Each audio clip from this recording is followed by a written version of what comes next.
सौरव अपनी बीवी से नफरत करता था। वह अपनी बीवी को बिल्कुल भी पसंद नहीं करता था। एक रात अचानक उसने अपनी बीवी पर बहुत जुल्म किया। इतना मारा कि उसकी बीवी ने दम तोड़ दिया। जब उसने देखा कि वह मर गई है तो उसे बहुत डर लगा। वह घबराकर अपनी गलती छुपाने के लिए सोचने लगा। उसने अपनी बीवी की लाश को छत पर बने स्टोर रूम में छुपा दिया और बाहर अफवाह फैलाई कि उसकी बीवी गायब हो गई है। वह सबको बताने लगा कि वह उसे ढूंढ रहा है, लेकिन वह कहीं नहीं मिल रही। उसने यह भी झूठ फैलाया कि उसकी बीवी का किसी और के साथ चक्कर था और वह उसी के साथ भाग गई। अगले दिन अचानक एक फोन आया जिसमें बताया गया कि उसकी बीवी के नाम पर एक लॉटरी लगी है जिसमें उसने 2 करोड़ रुपए जीते हैं। कूपन कोड लाकर वह यह धनराशि ले सकती है।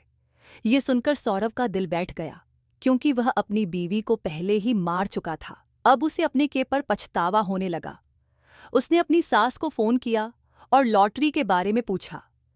जब उसने कूपन कोड के बारे में जानकारी मांगी तो सास ने बताया कि वह कोड उसकी बीवी ने अपने गले में पहने ताबीज में रखा था। सौरव ने उसी रात छत पर जाकर अपनी बीवी की लाश को देखने का फैसला किया। जैसे ही वह वहां पहुंचा, उसे जो दिखाई दिया वह देखकर उसकी रूह कांप गई। मेरा नाम सौरव है। मैं अपनी माँ और भाई बहन के साथ रहता था। मेरी माँ ने अपनी मर्जी से मेरी शादी एक ऐसी लड़की से करवा दी थी जो उन्हें लगा कि मेरे लिए सही रहेगी। माँ का कहना था कि वह लड़की मेरी जिंदगी को खुशहाल बना देगी। मैंने बचपन में काफी गरीबी देखी थी। मेरे पिता मजदूरी करते थे और उनकी कमाई से ही हमारा घर चलता था। माँ भी सिलाई का काम करती थीं ताकि घर खर्च में मदद हो सके। बचपन से ही मैं गरीबी से नफरत करता था। मुझे हर चीज के लिए तरसना पड़ा। जब भी मैं किसी को अच्छे कपड़े या अच्छा खाना खाते देखता, मेरा दिल टूट जाता। मैंने ठान लिया था कि मुझे अमीर बनना है और अमीर लड़की से ही शादी करनी है। मेरी शक्ल सूरत अच्छी थी, लेकिन जेब खाली थी। मैंने माँ से कहा कि मेरी शादी किसी अमीर लड़की से करवा दें। माँ मेरी बात सुनकर गुस्सा हो गईं और मुझे समझाने लगीं कि पहले पढ़ाई करो, किसी काबिल बनो, तब जाकर ऐसा सोचो। लेकिन मैं जिद्दी था। मैंने मेहनत करना शुरू कर दिया और खुद को अमीर दिखाने के लिए कपड़े लत्ते किराए पर लेने लगा। काफी समय तक मैं अमीर बनने का नाटक करता रहा, लेकिन कोई फायदा नहीं हुआ। उल्टा मैं कर्ज में डूब गया। मजबूरन छोटा मोटा काम करना पड़ा। इस दौरान मेरी माँ ने मेरे लिए लड़की ढूंढनी शुरू कर दी। एक दिन माँ ने मुझे बताया कि लड़की वाले घर आ रहे हैं। यह सुनकर मैं गुस्सा हो गया। लड़की वाले आए, उन्हें मैं और हमारा घर पसंद आ गया। उन्होंने शादी के लिए हाँ कर दी। माँ बहुत खुश थीं, लेकिन मैं नहीं था। मुझे अमीर लड़की चाहिए थी। शादी के बाद भी मेरा लालच कम नहीं हुआ। मैं पैसों के पीछे भागता रहा। इंसानियत और रिश्तों का मोल मेरे लिए खत्म हो चुका था। लेकिन मेरी माँ ने लालच के आगे कभी घुटने नहीं टेके। इंसानियत और अच्छे किरदार को पैसे से ज्यादा महत्व देने वाली मेरी माँ ने मेरी मर्जी के खिलाफ मेरी मंगनी करवा दी। उसी दिन शादी की तारीख भी तय कर दी गई। मुझे इस शादी से जरा भी खुशी नहीं थी। मैं इस रिश्ते को किसी भी तरह तोड़ना चाहता था। शादी की तारीख 3 महीने बाद तय हुई थी और मैंने उन 3 महीनों में भरसक कोशिश की कि यह रिश्ता खत्म हो जाए। लड़की के घर वाले गरीब थे, इसलिए मुझे यह रिश्ता बिल्कुल पसंद नहीं था। लेकिन मेरी हर कोशिश नाकाम रही। शादी का दिन आ गया। मेरी माँ बहुत खुश थी, क्योंकि यह उनका चुना हुआ रिश्ता था। लेकिन मेरी खुशी गायब थी। मैं पूरे दिन गुस्से में बैठा रहा। निकाह के वक्त भी यही सोच रहा था कि इस शादी से कैसे छुटकारा पाऊं। फिर अचानक मेरे दिमाग में एक खतरनाक योजना आई। मेरे चेहरे पर एक मुस्कान आ गई, क्योंकि अब मुझे इस शादी से छुटकारा पाने का रास्ता मिल गया था। मुझे बस सही वक्त का इंतजार था। शादी की सभी रस्में खत्म होने के बाद जब मैं अपनी बीवी के कमरे में गया तो उसे बेड पर बैठे मेरा इंतजार करते देखा। उसे देखकर मेरे दिल को थोड़ी राहत मिली। उसकी खूबसूरती ने मुझे उसकी ओर खींच लिया। मैंने अपनी खतरनाक योजना को वहीं छोड़ दिया और सोचा कि अब शादी हो ही गई है तो क्या फर्क पड़ता है कि लड़की गरीब है। मेरी बीवी बहुत खूबसूरत थी। हमने शादी के बाद कुछ समय खुशी खुशी बिताया, लेकिन 1 महीने बाद मेरी बीवी ने मायके जाने की बात की। मैंने उसे खुशी खुशी भेज दिया। जाने से पहले उसने मुझसे कहा कि उसके पास मेरे लिए एक बड़ा सरप्राइज है। मैंने उससे पूछा कि वह क्या है, लेकिन उसने कहा कि वह लौटकर बताएगी। उसके मायके जाने के बाद मुझे अपनी योजना याद आई। मैंने अपने आप को कोसा कि मैं पहले क्यों नहीं कुछ कर सका। अब मैंने ठान लिया कि इस बार अपनी योजना पर अमल करूंगा। शाम को जब वह वापस आई तो वह बेहद खुश थी। उस रात मैंने अपनी योजना पर काम करना शुरू किया। रात के 3 बजे मैं छत पर गया और जानबूझकर अजीब आवाजें निकाली। मेरी बीवी गहरी नींद में थी, लेकिन वह आवाज सुनकर जाग गई और छत की ओर गई। मैं दरवाजे के पीछे छिपा हुआ था। जैसे ही वह छत पर चढ़ी, मैंने उसे पकड़ लिया, उसके मुंह में कपड़ा ठूंस दिया और उसे बेरहमी से मारा।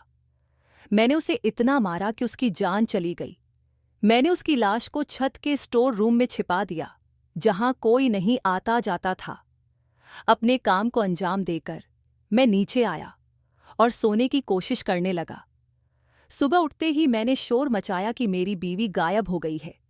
मैंने यह अफवाह फैलाई कि उसका किसी के साथ चक्कर था और वह उसी के साथ भाग गई। मोहल्ले और रिश्तेदारों में यह बात आग की तरह फैल गई। सब मेरी बीवी को बुरा भला कहने लगे, यहां तक कि उसके मायके वाले भी शर्म से सिर झुकाए खड़े थे। मैं अंदर ही अंदर खुश था कि मेरी योजना कामयाब हो गई। लेकिन उसी दिन दोपहर में मुझे एक फोन आया। मैं बात करने के मूड में नहीं था, लेकिन फोन बार बार बज रहा था तो मैंने उठा लिया। दूसरी तरफ से एक आदमी ने मेरी बीवी का नाम लेकर कहा कि उसने 2 करोड़ रुपए की लॉटरी जीती है। कूपन कोड लाकर राशि ली जा सकती है। यह सुनकर मेरे पैरों तले जमीन खिसक गई। मैंने तुरंत अपनी सास को फोन किया और कूपन कोड के बारे में पूछा। उन्होंने बताया कि वह कोड मेरी बीवी ने अपने गले में ताबीज में रखा था। यह सुनकर मैं घबरा गया। छत पर स्टोर रूम में गया और दरवाजा खोला। वहां का मंजर देखकर मेरी रूह कांप गई। मेरी बीवी की लाश वहीं पड़ी थी और मैं सोचने लगा कि अगर यह सच सामने आ गया तो मेरा क्या होगा। मैं डर के मारे वापस कमरे में आ गया। मेरा पूरा शरीर पसीने से भीग चुका था। मैं सोचने लगा कि अब क्या करना चाहिए। लॉटरी और पैसे की बात तो मेरे दिमाग से गायब हो गई थी। मैंने एक बैग में कपड़े डाले और भागने की योजना बनाई, लेकिन फिर खुद से सवाल किया कि अगर कोई मुझसे पूछेगा कि कहाँ जा रहा हूं तो मैं क्या जवाब दूंगा। मेरा दिमाग काम नहीं कर रहा था। मैं समझ नहीं पा रहा था कि इस मुसीबत से कैसे निकलूं। सुबह ही मेरी बीवी घर से भाग गई थी और अब मैं भी भागने की तैयारी में था।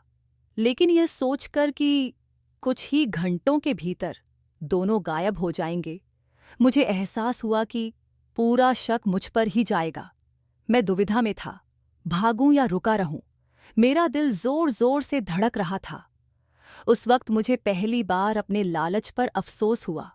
शाम होते होते मैंने निर्णय लिया कि रात के अंधेरे में ही सही मौका होगा भागने का। बैग पैक कर लिया और कमरे में बैठा समय काटने लगा। तभी मेरी माँ कमरे में आई। उनके चेहरे पर चिंता साफ झलक रही थी। क्या हुआ बेटा, तेरा चेहरा उतरा हुआ क्यों है? उन्होंने पूछा। जिसकी बीवी भाग जाए वो परेशान नहीं होगा तो क्या खुश होगा? मैंने घबराहट में जवाब दिया, लेकिन माँ मेरे झूठ को भांप चुकी थीं। उनकी नजरें मुझसे सच उगलवाने की कोशिश कर रही थीं। उन्होंने सख्त आवाज में पूछा, सच बता, क्या किया तूने? तेरी बीवी कहाँ है? उनके सवाल सुनकर मेरी हिम्मत टूटने लगी। मैंने डरते हुए सच कबूल कर लिया। माँ सच्चाई सुनकर फूट फूट कर रोने लगीं। वह कहने लगीं, तूने अपनी बीवी के साथ ऐसा क्यों किया? क्या वह तुझे कभी माफ करेगी? माँ ने कहा, मुझे लगता है तेरी बीवी कोई जादूगरनी है या उस पर बुरा साया है। उनकी बात सुनकर मेरी रीढ़ में सिहरन दौड़ गई। फिर मैंने माँ से कहा कि मैं इस शहर को छोड़कर हमेशा के लिए चला जाऊंगा।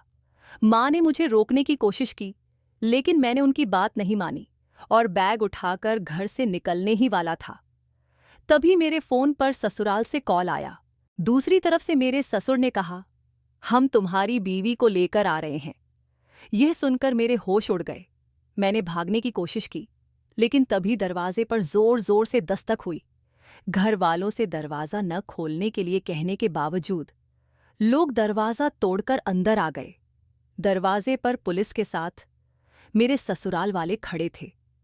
लेकिन जो दृश्य मैंने देखा, उसने मेरे पैरों तले से जमीन खींच ली। मेरी बीवी, जिसे मैं मरा हुआ समझ चुका था, बिल्कुल सही सलामत मेरे सामने खड़ी थी। माँ और मेरी चीखें निकल गईं। मेरे ससुर ने कहा, तुम्हारी बीवी को हमने वापस लाकर तुम्हारे हवाले किया है। मेरी बीवी चुपचाप अंदर चली गई। माँ और मैं भी उसके पीछे गए। कमरे में पहुंचकर उसने कहा, आप लोग सोच रहे होंगे कि मैं कैसे जिंदा हूं। मैं आपको सब बताती हूं। उसने बताया, शादी से पहले मैं इस रिश्ते से खुश नहीं थी, लेकिन जब मैंने आपको देखा तो मेरी सारी नाराजगी दूर हो गई। मैं खुश थी कि मुझे आप जैसे अच्छे इंसान और सुंदर पति मिले। मैं आपकी गरीबी से परेशान हो जाती थी और चाहती थी कि आपकी जिंदगी बेहतर बनाऊं। इसलिए मैंने एक लॉटरी डाली थी। जिस दिन मैं मायके जा रही थी, मुझे पता चला कि लॉटरी लग गई है। मैं यह खुशखबरी आपको खुद देना चाहती थी, इसलिए आपका नंबर दिया। लेकिन उस रात आपने मुझे मारने की कोशिश की। जब आपने मुझ पर हमला किया तो मैंने सांस रोककर मरने का नाटक किया। आपने मुझे मरा समझकर छोड़ दिया। जैसे ही आप वहां से हटे, मैं अपने पिता को बुलाकर मायके चली गई। उसकी बात सुनकर मेरे होश उड़ गए। मैं अपनी करनी पर शर्मिंदा था। उस दिन मुझे समझ आया कि लालच और घमंड इंसान को किस हद तक गिरा सकता है। जब मेरे मायके वालों ने मुझे घायल अवस्था में पाया तो उनका गुस्सा चरम पर था। उन्होंने कहा, इस पर केस करवाना चाहिए, इसे सजा दिलवाएंगे। लेकिन मैंने उन्हें रोका और कहा, आप ऐसा कुछ मत कीजिए। वह मेरे होने वाले बच्चे के पिता हैं। मेरी इस बात से सब चुप हो गए। फिर मैंने उन्हें समझाया, मुझे यह सब बर्दाश्त नहीं होगा। मैंने एक योजना बनाई। मैंने खुद को संभाला और सोचा कि पुलिस के जरिए इस मामले को हल करूंगी। मेरे मायके वालों ने मुझे पूरी तरह से सपोर्ट किया। जब मैं उनके साथ आपके घर आई तो उन्होंने मुझे आपके हवाले कर दिया और चले गए। मेरे पिता ने इस दौरान मुझे पूरा सहारा दिया। जब मेरी बीवी ने ये सारी बातें बताईं तो मेरे घरवालों को बहुत हैरानी हुई। उन्होंने सोचा, इतना सब कुछ सहने के बाद भी यह औरत वापस क्यों आई? मुझे एहसास हुआ कि मैंने उसे खो दिया था। वह सिर्फ हमारे होने वाले बच्चे की वजह से वापस आई थी।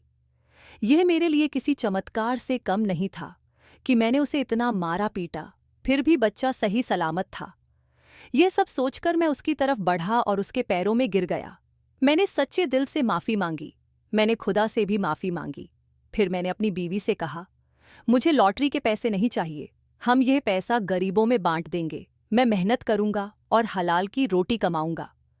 मेरी बीवी ने वह इनाम गरीबों में बांट दिया। इसके बाद मैंने अपनी जिंदगी पूरी तरह बदल दी। मैंने मेहनत से काम शुरू कर दिया और लालच से तौबा कर ली। मेरी बीवी ने मुझे माफ़ करने में वक्त लिया। वह काफ़ी दिनों तक मुझसे दूर रही, लेकिन जब हमारी प्यारी सी बेटी पैदा हुई तो उसकी ममता ने उसे पिघला दिया। उसने मुझे एक और मौका दिया। मैंने उसकी इस मोहब्बत को अपनी जिंदगी का सबसे बड़ा तोहफा माना। इसके बाद हमारी मोहब्बत और बढ़ गई। मैंने उसका हमेशा शुक्रिया अदा किया और वादा किया कि अब मैं कभी उसकी उम्मीदों को नहीं तोड़ूंगा। दोस्तों, ये थी मेरी कहानी। उम्मीद है आपको पसंद आई होगी। अगर कहानी ने आपको छू लिया हो तो वीडियो को लाइक करें, चैनल को सब्सक्राइब करें और नोटिफिकेशन बेल दबाना न भूलें, ताकि हमारी अगली कहानी सबसे पहले आप तक पहुंचे।